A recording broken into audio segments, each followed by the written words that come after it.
Good morning, good afternoon, good evening, yWhales, and to our podcast community who are watching us across YouTube, Spotify, and Apple Podcasts. We are on all the platforms.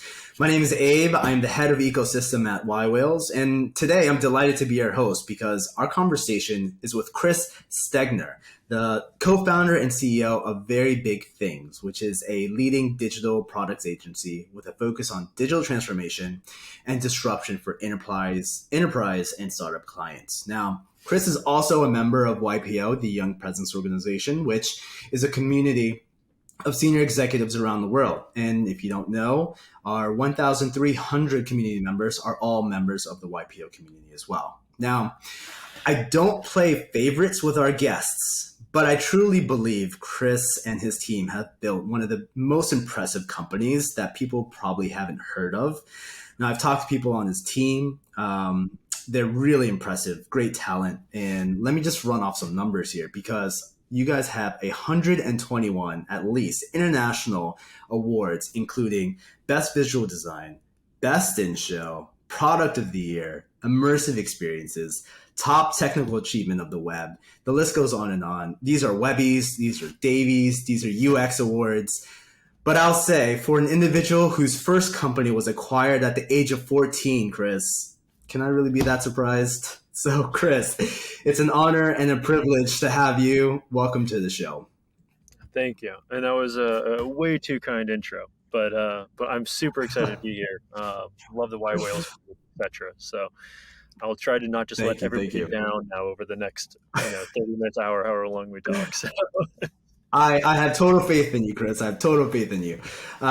Let's start with the profound statement I made about having a company that was acquired at the age of 14. So how did you identify a commercial opportunity at such a young age? Walk us through that.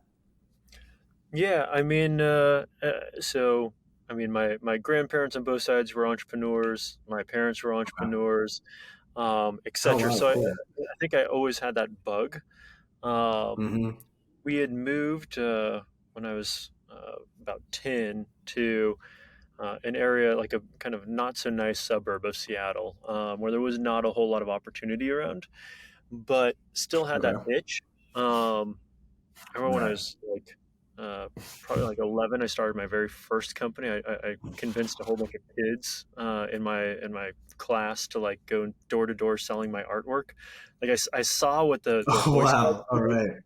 and I was like, I can do this, And I remember like in one day we made like a couple $100 and the school found out and they're like, you can't do this. No Only we can kidding. do this. Oh, yes, you can. That's awesome. Okay. Yeah. And they took all my money and they bought a pizza party for the whole school. But so the itch was always there. And I think, before this, you kind of mentioned the fact that yourself, you moved from DC to, I believe it was India. And in that moment, Middle like East. in the Middle East, yeah, sorry. And you looked back and you said, wow, like how much this helped me grow as a person. Totally. Same for me. I went from being in Oklahoma, private schools, kids getting dropped off in Lamborghinis to like in the ghetto, no opportunity anywhere around. And it develops you as a person. But yeah, so to more directly answer the question, I was always looking for opportunities, and then I found the computer, I found the internet. Also, it didn't matter if you're in the Middle East, you're in DC, you're in Oklahoma, you're in Seattle. It didn't matter where you were, as long as you had that internet connection. It could be anything and do anything, and that's what I did. So I started a website that I needed myself, and I couldn't find it. So I was like, other people probably need this as well. And fortunately, the website was based around a piece of software. And that software is very expensive. I got it, now I'll say illegally. I don't think they're gonna find it. I pirated it like everybody else on AOL. But it had plugins, and the plugins cost $1,000, $2,000 each as well. Oh, wow. So we were really the only place to advertise those plugins. So all of a sudden we got pretty good ad revenue happening very quickly. I just had 20 or so of them, paying us $1,000, $2,000 a month, and we got there. Very cool. Yeah, when I was 13, that got acquired. Or I guess, sorry, I really got that going when I was 13. I got acquired when I Okay. was 14 by like the larger person in the space, and so on and Nice. so forth until the internet bubble burst and we all went home. You know? Yeah. Yeah. That's awesome. That's really incredible. I think the biggest lesson that I've taken away from that is that anything is really possible, including if people like your school administrators think it's not. So Yeah, that's pretty great. yeah. I mean, honestly, So let's. with a community here of like YPO folks, I mean, I think everybody has a similar story. Like Yeah, for most sure. people in YPO, I think, have that ability to say, okay, I'm going to hit lots of roadblocks, but I'll find the Hmm. way, you know? Yeah. Yeah. So let's take a step back here. And how do you define a digital product agency? Yeah, great question. So, um, the traditional definition is think of a product, right? So, any Hmm. product. So, a product agency would help you develop that product, whether it's a chair or Hmm. um, any physical thing, a coffee machine, etc. But now in this case, we're talking about a Hmm. digital one. So, Right. Um, most of the time, that's going to be a mobile app or a web Sure. application, but something that's actually like doing something, right? It's not like a website. Hmm. We don't do marketing and that stuff. We're Got all it. about building actual products that are built with technology. Hmm. Yeah, so that basically answers it. And then on a bigger piece of that, I'd say where our focus has really been is on digital transformation, but we call it product-led digital transformation because your Hmm. more traditional digital transformation is like, cool, we'll just grab other people's software and we'll bring it into our company to make us more efficient, Okay. and you're using Salesforce, you're using SAP system, stuff like that, which is all good, Right. but it's not really transformational of the brand, right? It's just like, cool, Hmm. you're doing some things more efficient. um, we help companies to create their own software, their own technology. We help them to really revolutionize their entire brand, so people see the company as a completely different beast, versus like, cool, you're just doing things 1 or 2% more efficient.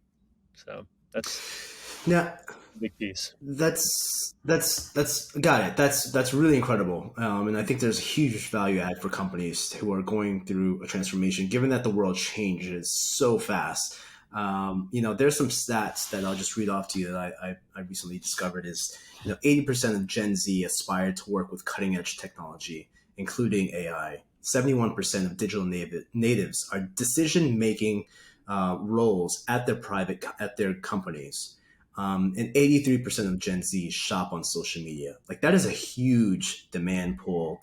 And the expectation of the digital experience is incredibly just, the bar is just raising. Hmm. And so this seems like a huge demand pool. Now, from your seat, do you feel as though the business community is prepared or really grasp the expectations of the trends that are coming along? Um, some, you Okay. know. So I would say that as with a lot of revolutions in business, you have your earlier adopters. Your Okay. folks that kind of really see the vision for the future and they want to start capitalizing on it immediately. Um, Mhm. you have groups where they do have that vision, but they're kind of held back by their boards or by bureaucracy, Got it. and it's hard Sure. to start moving forward on it. So some people see it, but not everybody sees it. And then you have a lot of folks that say, no, this we can just keep doing things the way we've always done them. And then you have other folks that are just Mhm. maybe they see it and they know it, but it's terrifying, so it just gets pushed off to tomorrow. It's like Sure. Yeah, that that's fair. involves risk. Like Yeah. if I guess wrong, I'll be blamed. So let's pretend it doesn't exist, and maybe tomorrow it won't. But that rarely works out well. I'd like to talk to you about understanding some of the education that you have behind companies that are exploring this, because it almost seems as though you might have advocates within the company that are tech savvy, right? That are digital natives. That they might be a part of a retail company and they just have exceptional tech skills. but they're probably going to be taken up by a tech company because of their skills and because of the difference in Mm. compensation. So those advocates that you might have internally are pretty much scooped up and moved from various subsectors, but moving into the tech side. So how do you go about educating some of the companies that come to you and say, we're considering this, but we're not quite sure yet? Yeah, I mean, so I think of the best way to answer this for you. Um, Let's hear it. Honestly, I'd say more often than not, our advocates. So a lot of we work with enterprise companies. You're Right. a couple of Fortune 500s and whatnot, and we work with some like Yeah. really well startups. But the vast Hmm. majority of the companies we're working with are mid-market companies. Doing 50 Okay. to 300 million or 500 million a year, something like that. Um, where often we're working directly with the CEO or the CMO or a president or Got it. sometimes chief innovation officer. So we're fortunate in that regard that when we're coming in to help these companies really move from this level to this level, we're usually Yeah. working more with the CEOs. Um, and sometimes initially, funny enough, the tech-minded folks can be the holdup, because uh, Wow. they Okay. see a group like us coming in, they go, whoa, whoa, whoa, what does this mean for my job?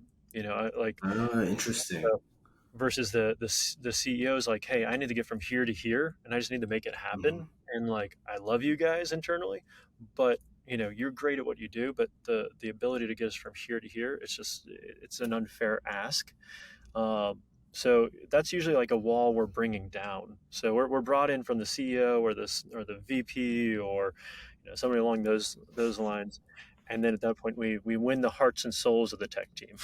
so, um, but so to answer your question in a way, um, I think once we've come in, Hmm. those tech folk who are usually really exceptional at what they do, Hmm. they end up realizing that they can learn a lot about what we do. So it usually is like a Yeah. situation where they don't want to leave because they're getting a great education Right. for whoever comes next in life. Does that kind of answer the question? Yes, it does. Yeah, absolutely. That was brilliant. Thank you for that one.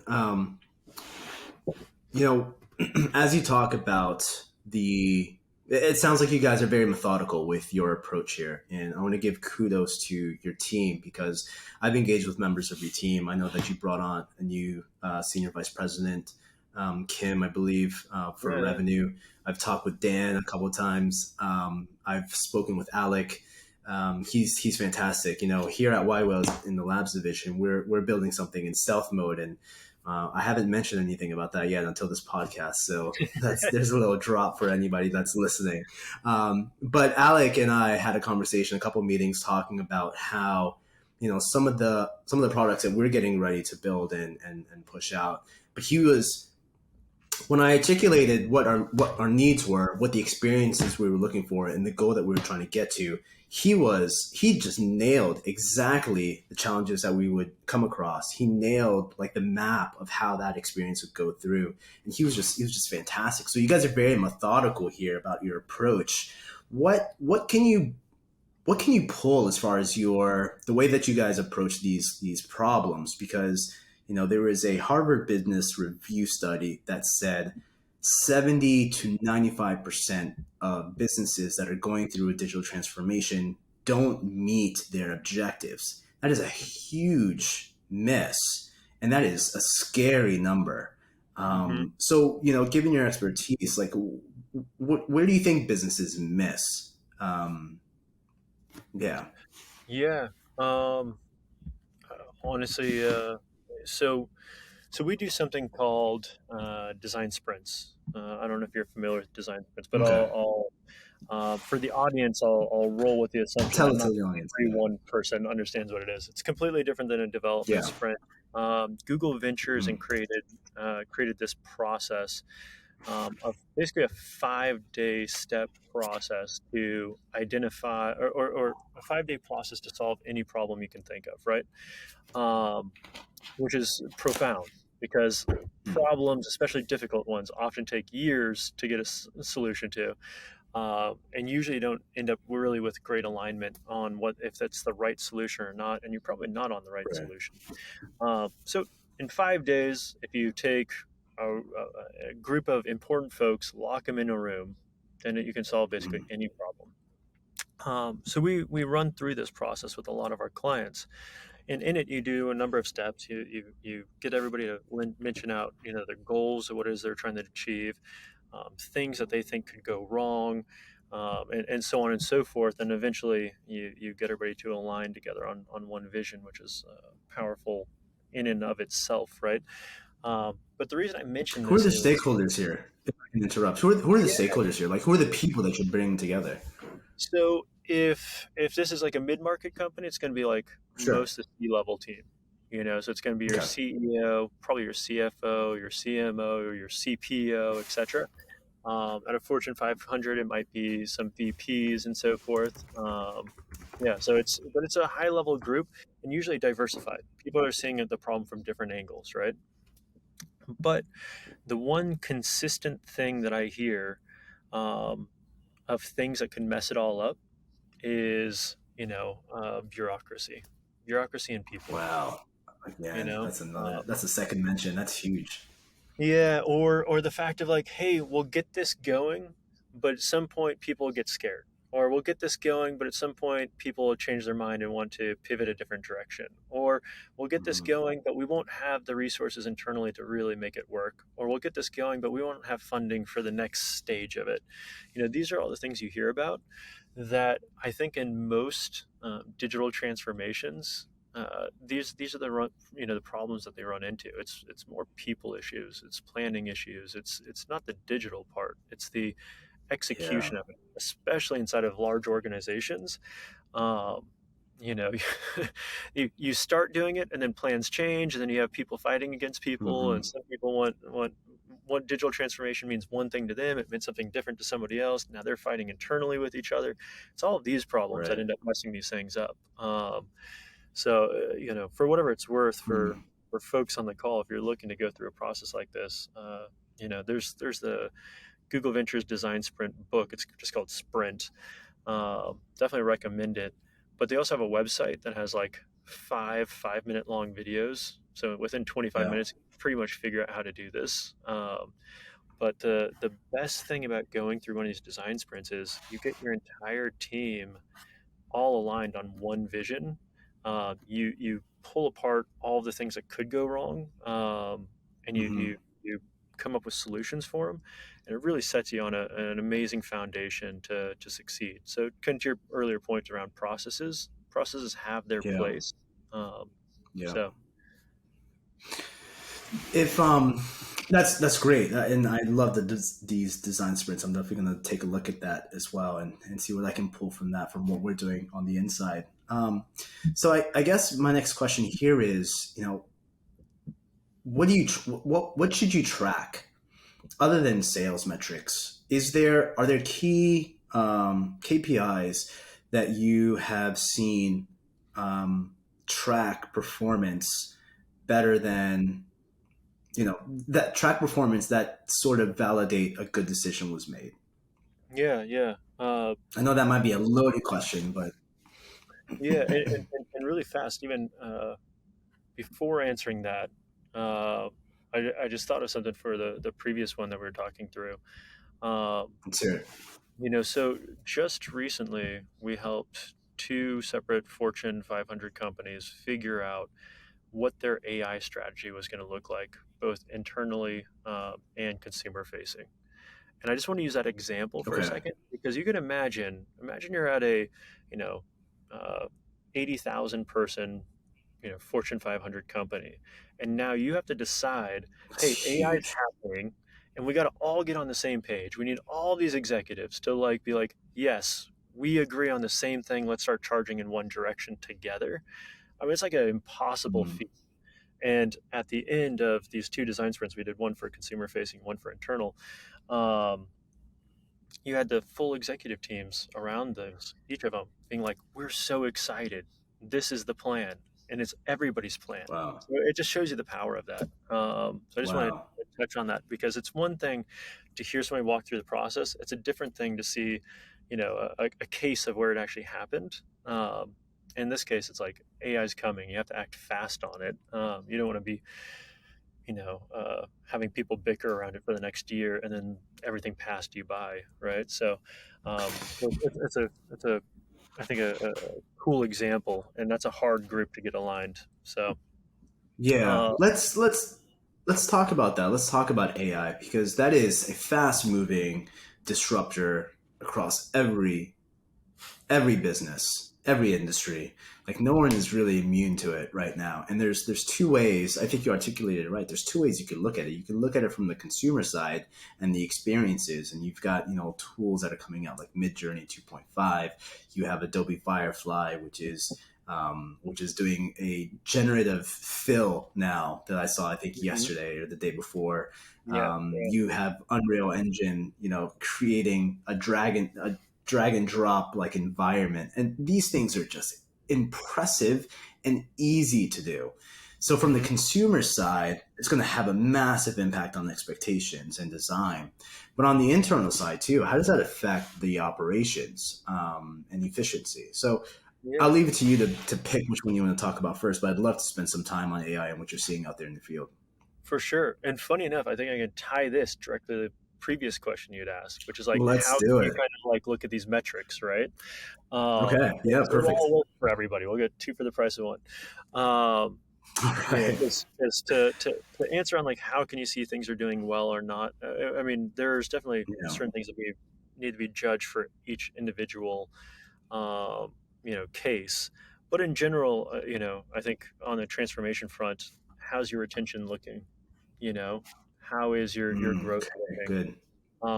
How's your bottom line looking? Like those are pretty good indicators. Mhm. um, how's your cost per acquisition, is when I like to look at, because if the better of a product you're building, the less you should have to market it. That makes sense. Like when you start Yeah. really doing a Totally. good job as a brand, um, so there's two levels there. There's the product level and there's the brand level, right? On the product level, Right. if you're doing a great job, people will talk about the product. You don't have to go out and spend tons of money marketing it. Slack didn't ever spend that much. If you look at on the topic That's of right. AI, GPT, right? So GPT never Yeah. advertised once, and it had more users sign up than any other product in history within like a certain time frame. Yep. They didn't advertise once. They just built something that was Yeah. phenomenal, right? So when you build Yeah. something phenomenal on a product level, you'll get that. It'll grow, and you don't have to pay money for it to grow, Mhm. which is amazing. Um, and then on the flip side, when you're looking at from a brand level, it's the same thing. When you build a brand that's quality like that, that's really like a digital first pioneer, that people see as like, Right. hey, you're doing really innovative, excellent work. People continue to come Yeah. back to the brand, just saying, "What are you building now? What else can I buy from you?" Like think of a Apple, Interesting. a Tesla, whatever. You start saying, Right. oh, you know, hmm, what new car is Tesla coming out with? I need something soon. So it's Yeah. thinking about things in that way. Um, and I think AI is going to be a massive contributor to this entire world. Like you said, you chose the words like nobody's immune to it, right? But same time, it can be Mhm. flipped. Like nobody can't be helped by it, and it's just like it's such a powerful tool. This is a good one for you guys. I shouldn't. I'm YPO confidential, right? But I was Yeah. talking with a top executive at one of the biggest digital currency, companies in the world, and it's just this last Saturday, and through that, we're chatting about AI and where it's going, et cetera, et cetera, and to hear he summed it up really well. He said, "This is going to be like 5 times bigger than mobile," and I was like, "You're Jeez. absolutely right." And it's a very good way to think about it. And the adoption patterns of these things keep getting shorter. So if you think of like the internet, that took a while for Yeah. businesses to adopt, and there's still lots of businesses that have never adopted it. Like amazingly, Right. but it's true, right? Mobile took 1/10 the amount of time to be adopted as the internet took, but it still took a while. There's still a lot of businesses that have not adopted to using mobile. Um, on the flip side, though, when we're now talking about AI, there is no business in the entire world that cannot benefit from it, right? Um, and the adoption level, I think, is going to happen even faster. But mobile can help a lot of businesses, but not everyone. Not every business needs to be on mobile. It can do a lot of cool new things that weren't possible before, which is also true with AI. But AI can literally help every single company in the world, especially the new way of generative AI. Um, Right. and two kind of points there though, just for anybody who's interested in this stuff, right? So AI has been around for a while, but AI is like expensive. You need tons of data in order to make it work. You need tons of processing power. You need all this stuff to make AI actually useful for your company, and it wasn't feasible for 99.9% of companies before. But now with these new models, GPT and Bard and Claude's a new one that's All with coming out. APIs. Yeah. Yeah, I mean, they've done all of the hard work. Now you just take their huge understanding and you just kind of put some of your stuff on top of it, and it can do tons of stuff. And you can set it up literally today. All the APIs are available today. So it's stuff you can get rolling with immediately, and it's cheap, drastically cheaper in comparison. And what used to take would have taken 3 or 4 years, you can get done in like 3 or 4 weeks now. So it's gonna be pretty crazy. What do you think the landscape will look like? I mean, if it's anything like the internet, there was an explosion of a number of different websites, right? And then there was Yeah. a growth of mergers and acquisition. Do you think that will happen with AI? I mean, you just jump on LinkedIn, you see 100 new AI tools that are just popping up every week or every 2 weeks, and the assumption is that some will fail, some will succeed, and there's going to be a massive growth of mergers and acquisitions, and they're just going to be bought out by bigger and bigger companies, which will, with the AI power, they'll just grow significantly. Do you find that, one, is that an accurate assumption about where it's going, and then two, are we then at somewhat of a risk where a lot of the AI power is harnessed by a few players, 3 years from now? What does that mean for access to it? Yeah, yeah. So, um, yeah, a couple of different questions in there, right? So, number Yeah, sure. one, yeah, there's gonna be tons of tools built off this, and when it very first started happening, as you know, nobody's a true expert in this stuff, right? So I'm reading everything I Right. possibly can. I've been doing this stuff for a long Yeah. time, Right. so I think I know a decent amount, but that's still not an expert. Um, so in the earlier days, I'm like, "Ah, there's all these tools popping up. All they are is a wrapper around GPT, Sure. Yeah. like most of Yeah. Yeah. Totally. them. But now I'm starting to realize some of those wrappers are doing really good stuff, and they're not doing Mhm. really good stuff for, say, like a company like ours, because we can help companies to build these custom solutions that really tie into all of their systems, right? Which is great for a company that's doing 20 million to 700 million a year or greater. Mhm. Um, but it's not great for a company that's doing like a million a year. And those companies that are doing a Yeah. million a year, Totally. they're going to need the solution that like, hey, I pay $15 a month and you handle my problem for me. Yeah. Like one, for instance, we were talking amongst our own team of like, hey, why don't we take all of our meetings and transcribe them really fast and summarize them and have it all be automated Right. and have meeting minutes along with like action items and have it created in Jira. And one of the people on Great our team goes, efficiency. yeah, and Hmm. one of the people on our team goes, yeah, this product came out a week ago that does exactly that. I was like, okay, cool. We'll just pay them $10 a month for it. Pretty So I mean, much. some of Yeah. these wrappers, they are very beneficial to the smaller businesses in the world. But so yeah, a lot of these tools will be coming out. I actually think a lot of them will end up being really useful. I think there's a lot of room to continue to grow things on top of Yeah. GPT as a base. Um, Sure. for whatever it's worth, even ourselves, we're looking at launching a lab, here in the next 12 months. It's going to be primarily Okay. focused on generative AI products. Um, Yeah. Shout out to my good friends at Pioneer Square Labs. They just raised another 20 million fund for their labs. That's All all right. based on Excellent. generative AI. Those guys are amazing. So you're seeing a lot of continuous investment in that area, and it just makes sense. There's so many things that have been impossible to do for the last for forever, or not, maybe not Right. impossible, Right. would have been super hard, and now it's like really easy. Um, Yeah. yeah, every day I think of 10 ideas, and I'm like, oh, for years I wanted to solve this problem and I couldn't, but now I can. So Yeah. it's a cool world. So with these tools that are essentially just at your fingertips, why don't you dive into a little bit of your success stories that you've had with some of your clients, or at very big things, or even before that?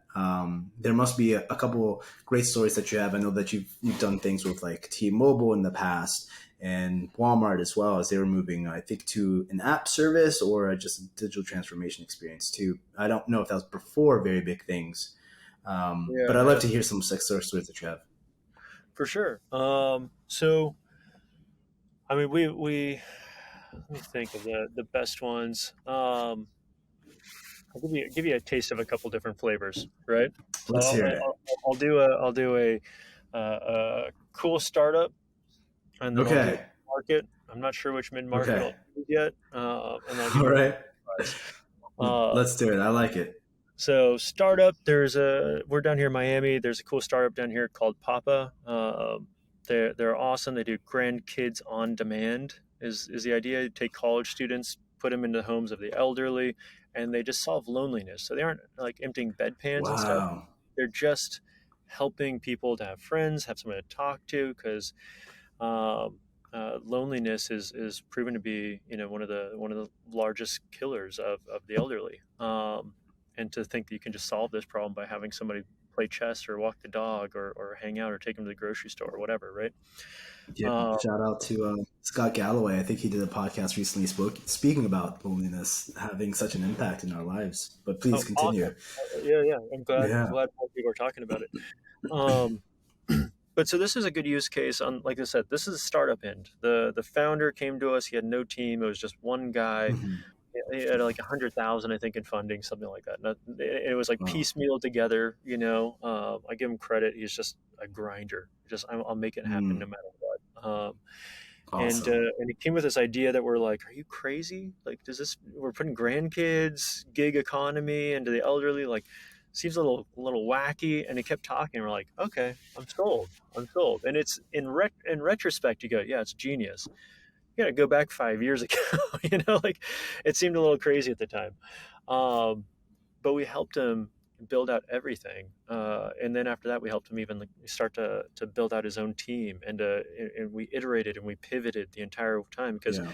one thing, we're not like a typical agency say, hey, here's this thing I need, and you say, okay, cool, it's going to cost this much, give me this much up front, we'll do some of the work, you give me a little bit more, we'll finish the work, you give me a little bit more, and good luck. Right? That's how Oh agencies man, work. that's the worst story ever. Yeah. So we're still, No yeah, one and wants that's that. the story. It uh, is. It is. You're absolutely right. like I used to be a partner at a VC fund, and it was my job to like help the companies we funded come up with their strategy and how they were going to actually pull off their dreams. And the execution was always a problem. That's literally why we started Yeah. very big things. You couldn't find a team that actually understood. You need to build a proof of concept, an MVP. You have to know what to build, Wow. measure, learn, iterate, pivot, iterate, pivot, Yeah. measure. Yeah. People just don't get that stuff. But so we did all that with Papa, um, and now 5-ish years later, I think they have like around 400 employees. Like I think most recently, like just right Wow. around like a 1.5 billion dollar valuation, raised 240, I think, million from Tiger and SoftBank and et cetera, et cetera. So that's on the startup side, right?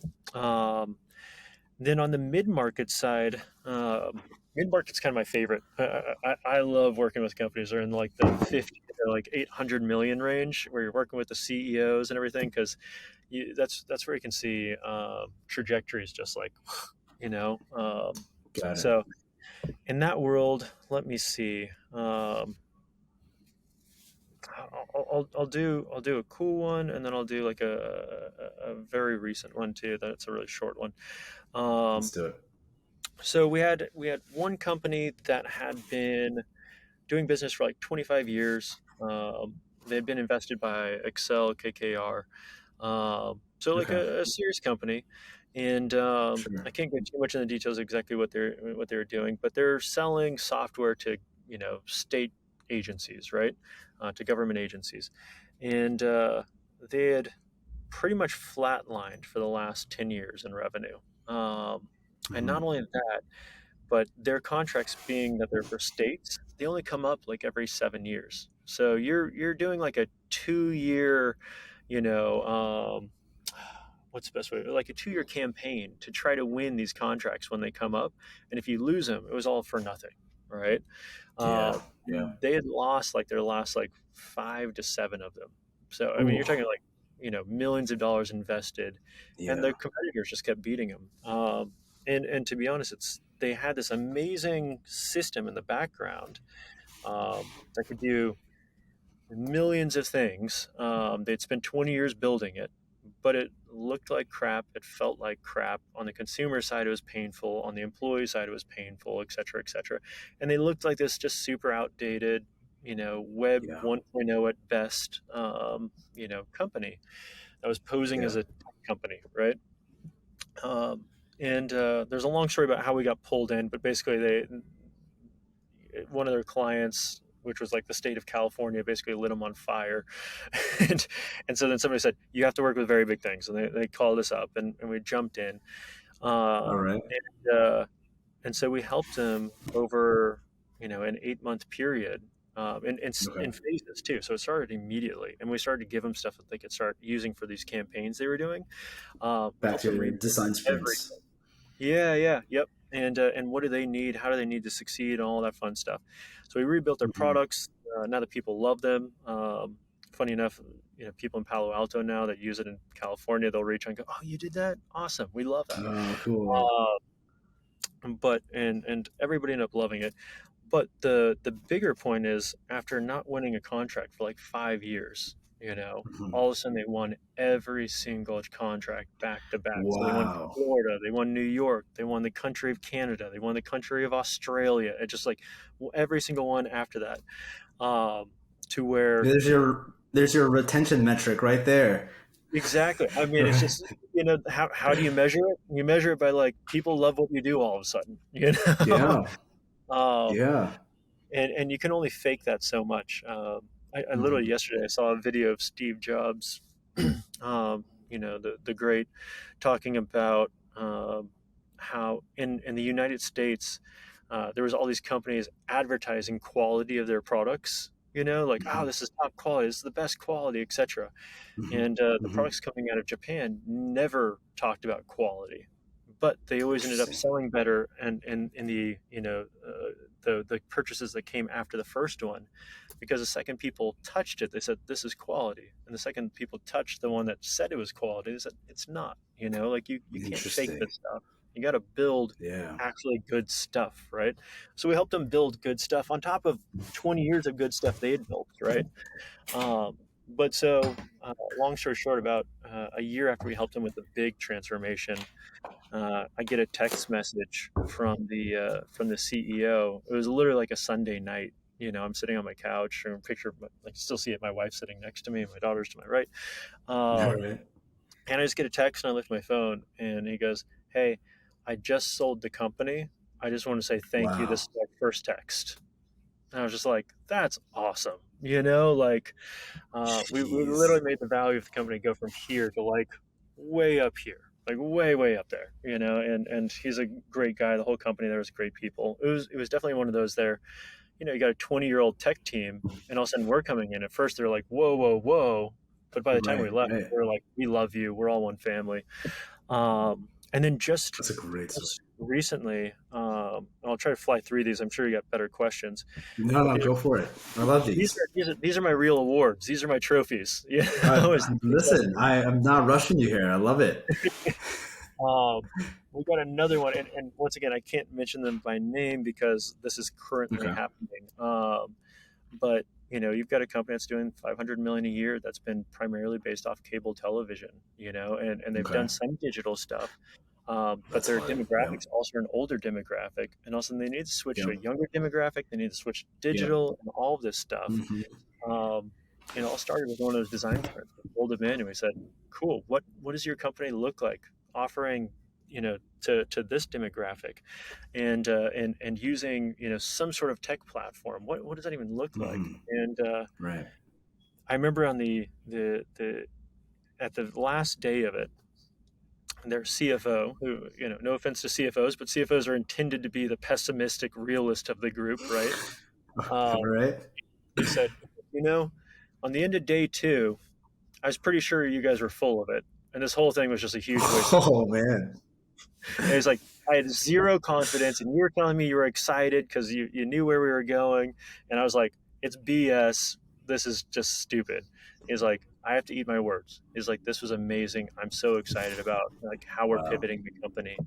Um, and sure enough, I mean, the company is owned by one of the largest private equity companies in the world. They went back to the PE company, and they're like, Okay. yes, amazing, roll on this. So now we're in the middle of this complete, pivot of the company that's been around for Yeah. 25, 30 years, doing, 400 employees, doing sizable amount of revenue, and we're taking them a totally different direction. So it's fun, exciting stuff, and I know it's going to be, they were on a slow sinking Titanic. It would have taken a long Yeah. time, but Yeah. it's hard in that world. Um, and so to be able to watch them now not only survive but flourish, like when you watch companies that have been like on a plateau for, even like 10% growth, for Right. 10 years, Right. and all of a sudden they go to like 100% growth. It's exciting. Hmm. And then the last, on the enterprise side, we work with companies, most recently, like that I can speak about, Ryder, the logistics company, and they've been around forever. They've been building tech for 30 years. They have a whole bunch of disjointed software products, different looks, different Hmm. feels, different teams internally, Yeah. etc. And uh, and they need to turn it into something that feels like, like the tech there was all great. It just didn't feel cohesive, So we come in, we help Right. them really figure out how do all these pieces fit together, how can we bring them all up to speed, and then how do we get them all tied together to turn into something that's drastically more valuable, which not only makes the tools better, the employees like better, the consumers like better, but also you can imagine from a brand standpoint, now all of a sudden this Sure. company went from coming with a bunch of web 1.0 discombobulated tools to somebody that has like a real solid tech Right. vision and execution. So it just Yeah. changes everything. So I could give you Chris, 400 these more. are Stop. these are great stories. Kudos to you and your team for being, I guess, the strategists, the business strategists of all businesses. It seems like you guys take anything coming your way and you guys just figure it out. So your process is just must be meticulous with your approach, and it sounds like it's a combination of science and art at the same time, is what you guys are putting together. But you Took the know, words out of my mouth. with all Yeah, these, what's that? you took the words out of my mouth. You're definitely a mix of science and art, and two, in all these Yeah. cases, I give the clients 90% of the credit. We're just good Okay. at helping them to realize their vision. So Got it. Oh, that's wonderful. Okay. Well, so you have mentioned a lot of your successes, and successes don't come without failures. Chris, are you willing to share some failures that you've had in your career? I can't do anything about the personal life if there are any over there. Let's talk about some professional ones, if you don't I mean, mind. this haircut, number one. um, Perfect. it's funny. You have to give me half a second to think of some, because Go for it.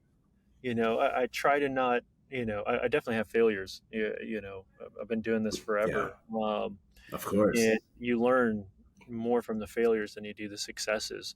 But same time, you try not to spend all your time thinking about them too. Definitely. I'd Definitely. say, honest. So the very first one we were talking about, the company I started when I was 13. That one, uh, probably one of the greatest lessons of my life, 400 lessons from it. But, Mhm. it got acquired by a company. And then and I got equity in that company. And then that company got acquired by another company. I got equity in that company. Um, Okay. and then that one got it, or what that one was supposed to get acquired. Um, by a huge company. That was going to be the big cash out, you know. Okay. And this would be, you know, I was going to be 15 at this time, and like my grandkids never would have popped up Wow. again, you know. Yeah, yeah, it all All happened those very quick. rounds in such a short time. Okay. Yeah, yeah, you Okay. know, welcome to the internet bubble, right? Yeah, totally right. Yeah. Um, Okay. so, yeah, things were happening really fast. Maybe I guess honestly, I'll take that back. I was like 17 by the time the last one's supposed to go through. Yeah, Got it. 17 when the last one was supposed to happen. And but yeah, you know, everything would have been good, golden. Literally, like I said, my grandkids would have been well taken care of. Yeah. I would have been invited into YPO, you know, Yeah. uh, and uh, and um, I flew down for a conference in Los Angeles. So I flew from Seattle down to Los Angeles um, for this conference in the world we were in, and there I Okay. am as this 17-year-old going around. Meeting all these, you know, big professionals and being like, please say they don't judge me for being like a Man. little kid, you know. And I'm like, hi, how are you doing? My name's Chris. We've been emailing, Yeah. you know. And I was amazed. Number one, everybody was so awesome. Like every booth I went to, they're like, "Hey, we got all this software set aside for you. So glad to meet you." There was never like a, Wow. "Oh, hey, I didn't realize you were like a little kid." So awesome on that front. But while I was there, I got a phone call, um, and the phone calls went to like booths of phones. So I remember it's like you got paged, you Mhm. know, it's like Chris phone call, Oh, phone right. day Yeah. 23 or whatever, you know, and so I go and I get the call, and it's one of my partners, and he goes, "Hey, so evidently there's something called an internet bubble, and it just burst." And I was like, "What do Damn. you mean? What do you mean?" And he goes, "Yeah, well, we'll talk about when you get back." And when I got back, like, the world of tech was over, you know, and everything that we'd worked on just completely disappeared. You Mhm. know, it was just, yeah. And I was talking to somebody just the other night who actually went through the same thing, and other people were like, well, what was it like? Was it, you know, was it like this, was it like that? And it's like, no, it was so much worse. It just happened Wow. in a blink of an instant. So I don't know exactly the lesson there, other than things can change in an instant, you know. Yeah, it's very But external. Sure. yeah, but and then one that was very internal, that I thought of while I was kind of going through that, is when I'd finally gotten back into tech, right? So I'd taken like a 4 year hiatus because I was like, it's time to be a kid, you know, Yeah, get in sure. trouble and all that fun stuff. And Yeah. uh, and when I got back into tech, I said, hey, to learn these new tools, it's always easier to learn something just by, you know, building something with it. You need like a, or at least Right. I need a purpose. I can't just Right. grab a book and learn.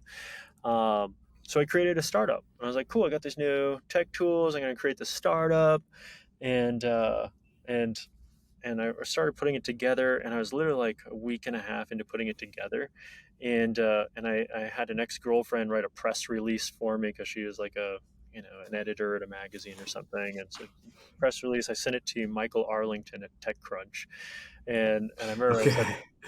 TechCrunch was just Michael Arlington at the time too. He didn't have like a 400 person or whatever staff. So it was just him. I sent it All to right. him, and I said, "Hey, I'll give you the early scoop on this. You can have it before the New York Times." You know, just a whole bunch of BS. Um, and and you know, I told him it'd be ready to launch in like a month, and you know, he could be the one to drop it.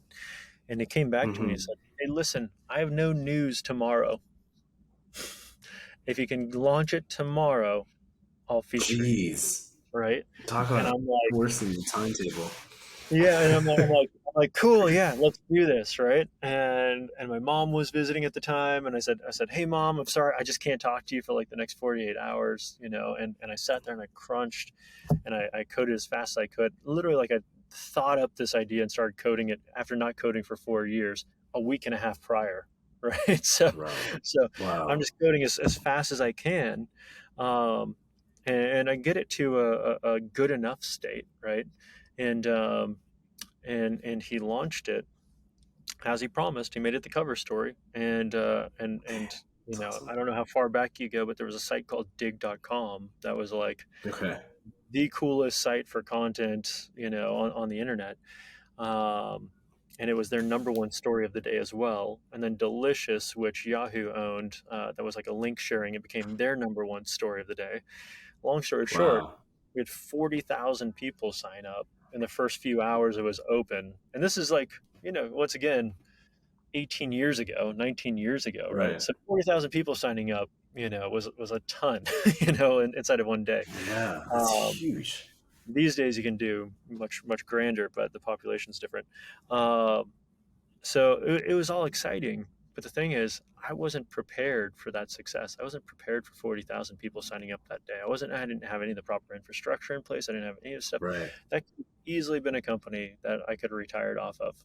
But instead, I saw a shiny object, which is, hey, we can push this really fast. We can Mm. get stuff out there. I didn't think it would actually catch fire. Mm. And if anything, it would be a slower build, and I have Right. time to recover from it. So Right. a huge personal lesson I learned from that one was just be prepared for things to actually work. Like what if everything goes as planned and works perfectly? Are you prepared for that? Right? I think people prepare for the Yeah. worst. Generally, don't prepare for the best. Right? So, um, I blew that one. I could have made a fortune. And instead, I Yeah. made a couple hundred Wow. thousand. What a lesson. Well, listen, you guys are up to some great things, some very big things, if I may. And so I think you guys are definitely going to nail something in the coming years. Chris, this has been a fascinating conversation. You shared so much about your success stories, the experiences that you've had as a leader, some design expertise, how you see the industry and the trends affecting businesses moving forward. We talked AI. You guys are really at the forefront of what a digital transformation looks like for businesses, and we've definitely covered why it's so critical for businesses to at least pay attention to these disruptive technologies and this strategy. Where do you see very big things going in the coming years? Hmm. Um, yeah, I mean, well, number one, thank you again for how you phrase that. Phrase it better than I could have. Um, Thank you. and I'd say we set out.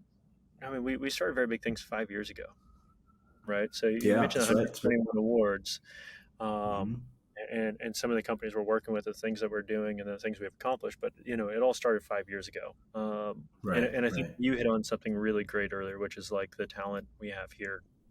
Yeah. Totally. The the reason we have the talent here is because everybody signed up for the same thing, which is like to be the best in the world at what we do, right? And Beautiful. at the end of the day, we wrap that up in three things, which is like a happy team, us, which is like working Hmm. alongside the best talent in the world. There's nothing I think more enjoyable than that. Right. And happy clients, and then truly exceptional Hmm. products, right? And that's like how it all came together. So um, to where to where we're looking to go, I'd say it's further along that journey. So we set out 5 years ago to be the best in the world. I'd say I feel like we're like in the top five at what we do. Maybe jockeying for position in there. But the Okay. goal for our stand for from our standpoint is to eventually be known as like the de facto best, right? Mm. Um, and that's just selfish. We're Love competitive, it. etc. And the biggest way we judge that is the success of our clients, right? Uh, which Yeah. then brings me to the next piece that you asked, which is like who do we work with, who do we welcome, etc. Yeah. Mm. And I wish we could say we work with everybody, but we Mm. can't.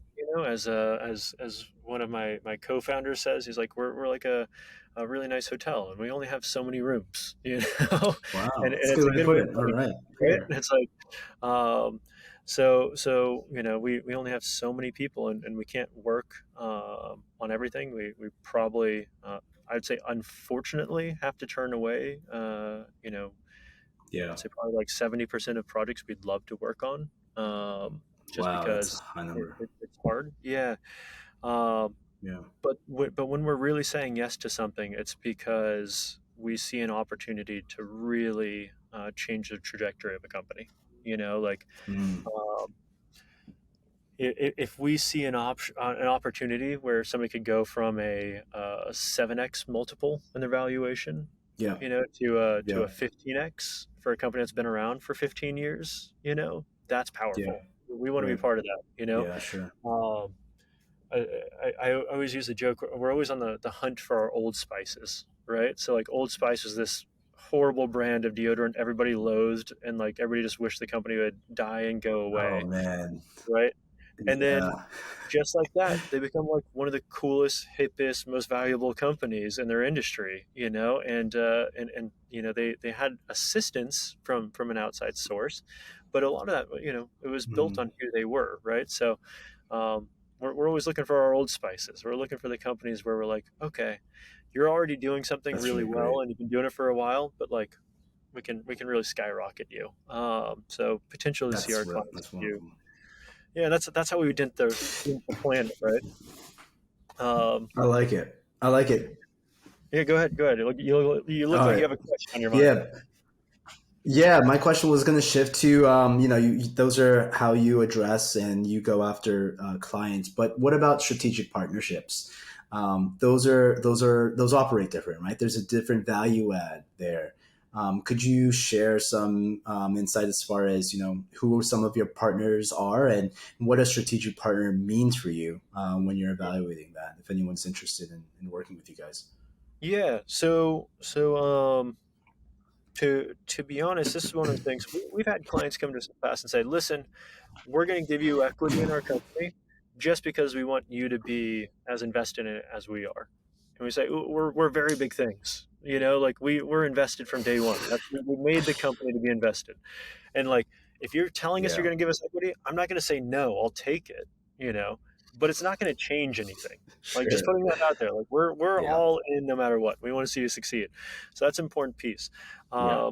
That said, yeah, I mean, we've worked out a lot of deals because we believe in ourselves. We believe in our ability to actually uh, to execute. So we've worked out Epic. deals both for equity and then also just Mhm. for stock. Because we work with a lot of publicly traded companies, Sure. so we'll take a chunk of our pay in That's stock, awesome. um, which has worked very well for us. you know, Yeah, um, yeah, yeah. I bet. all of a sudden our, Yeah, our, you're our going for the profit 714X, right? exactly. All of a sudden our profit margin shoots way up. Because the Yeah. amount we got paid went up in value. But but yeah, so strategic partnerships are definitely a big piece, and I know I've harped on this a bit, but as we were talking about with AI earlier and where are we going, I mean Hmm. we're excellent at what we do. We're excellent at building some of the best products. Excellent at transforming brands through the Yeah, software they sure. create. Um, Hmm. but that said, I'm equally excited about helping companies to implement AI in the future. It's just going to be such a monumental game changer for everybody. Every because we're already jumping in um, to help more and more companies with this, and every time you're coming out of these, it's like, okay, here's just a level of change that was preposterous, like 6 months earlier. Like it Yeah, just wouldn't have been right. possible. And so kind of sticking with our, making our clients happy, and exceptional products. It's just going to get a little insane over the next like 6 months. So Oh yeah. I would definitely Yeah, push. I am I'd push all entrepreneurs out there, like, and leaders and executives, like, um, don't procrastinate on this one. Don't procrastinate on yeah. this one. Like be a little ambitious, dip your toe. Hmm. Procrastination can be truly horrible in some of these instances, and this is the one you don't want to miss. So, It can be the make or break within 5 months. yeah, That's how fast this thing's going. super quick story. I heard a TED talk on procrastination. Okay. And on the TED Talk, and everybody should watch this. Um, the guy's such a good speaker, but he admits the fact that he procrastinated on writing his TED talk until the night before. you know, Wow. yeah, Holy yeah. smokes. All right. Right. So through the whole talk, he's talking about the fact that like he's actually really good at procrastination. Like he waits, but then once he hits that due date, all of a sudden he really Hmm. fast hustles to make whatever happen, and he's gotten really good over a lifetime of procrastinating and hustling at the last minute and coming through, right? Um, and that's the entire time he's talking about that. And then the last like 10 seconds of the TED talk, he mentioned something that just like hit me personally like a ton of bricks, which is he Okay. goes, "How about all the things in life that don't have a deadline? What happens when you procrastinate on those? How about your relationship with your kids, your relationship with your wife, or getting out of that bad relationship, or moving away from that job? There's no deadline for that. So you're never going to be in that like Shit. jump to make it happen. It'll just always Yeah. get pushed to tomorrow. It'll get pushed to tomorrow. It'll get pushed to tomorrow. Um, in a digital transformation in general, in AI, especially right now, to me, it's the same thing. Like, there's no deadline that you have to do this stuff. I mean, the deadline's like you going out of business, right? Or somebody completely disrupted your market or something. But you, Right. you won't see that, right? So don't wait for a deadline. Don't procrastinate. Like you gotta jump at this stuff because the deadline's not going to be there. you know. The way that hits you like a ton of bricks. I think after this podcast recording, I'll be thinking about that comment for quite some time for sure. Yeah, Thank watch the you talk. for It's sharing great. that. It's great. Yeah, that's great.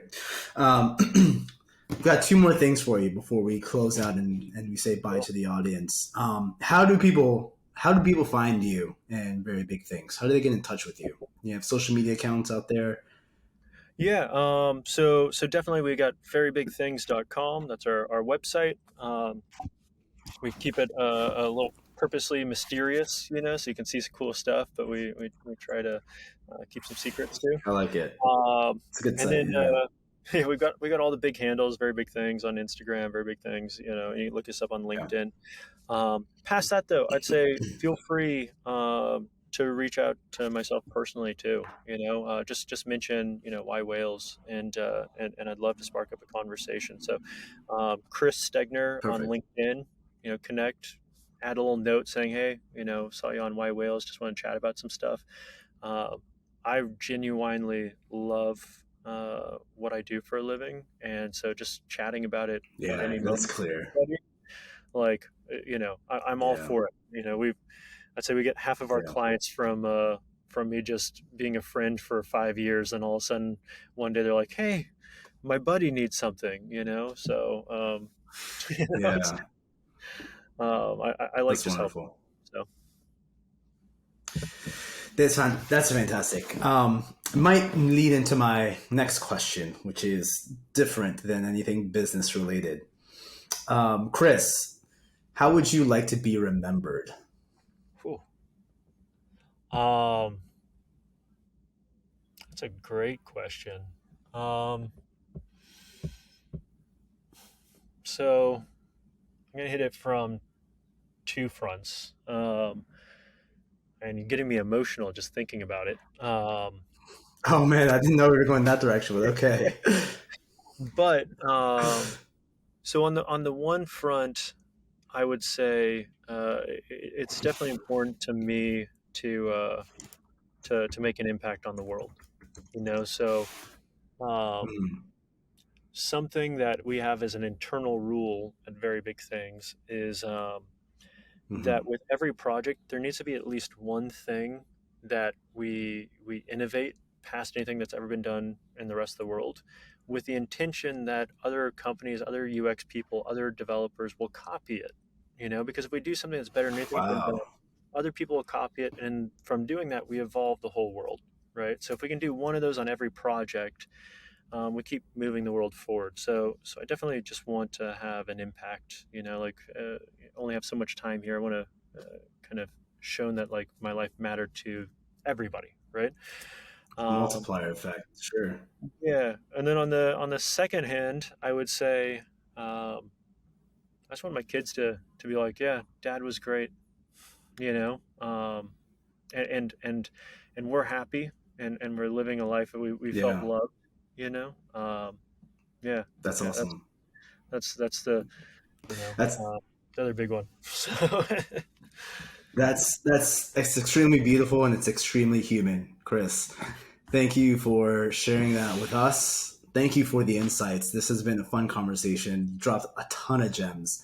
well, thank you. I'm really excited to have you as our guest today and sharing the things that you're doing, both personally and professionally within the space. I think our industry needs a lot more people like you. And just like you said, you hope that your technology is replicated by others. I hope there's other leaders out there that are following in your footsteps and take some of the lessons that you've learned, and do the same thing with their teams. So, with that note, Chris, thank you so much. Thank you. By the way, I appreciate you and yWhales and the whole group and everything too. So it's awesome. Thank you so much for having me. We're happy to have you as part of our community, Chris. Thank you so much. And with that, we will end, everyone. Thank you kindly. We'll catch you on the next one.